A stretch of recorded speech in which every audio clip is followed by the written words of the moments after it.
Francine Goes to War is the second segment in the sixth episode of the fifth season of Arthur, and this has a really lovely message in it. Well, it has two messages in it, the way that I read it.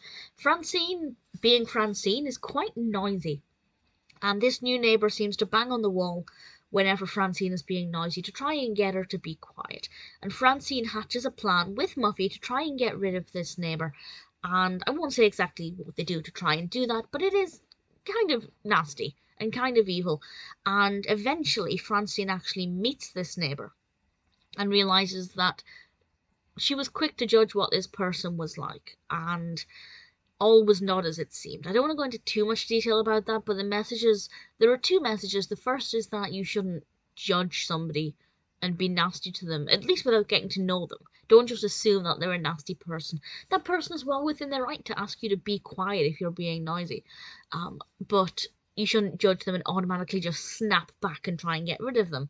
It's important to see them for a person and realize that actually maybe you are being annoying.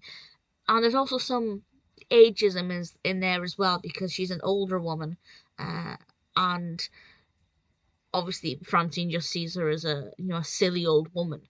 But actually, when she gets to know her, she realizes that she shouldn't have judged her based on her age either, and they actually have a lot more in common than she first thought. The episode itself is not that detailed. It doesn't have that much going on for it. It's not that interesting, certainly for me as an older viewer. But the messages in it are really important, and I think something that a lot of people of any age, can learn from. It doesn't matter who you are. If you have a neighbour, and you haven't taken the time to get to know them, maybe it's not fair to quickly judge them. I have had some pretty awful neighbours, who I definitely didn't want to take the time to get to know. But certainly the sentiment is there, and I think it's a nice message. Not my favourite episode, but certainly not a bad one, and with a couple of really important messages in there too.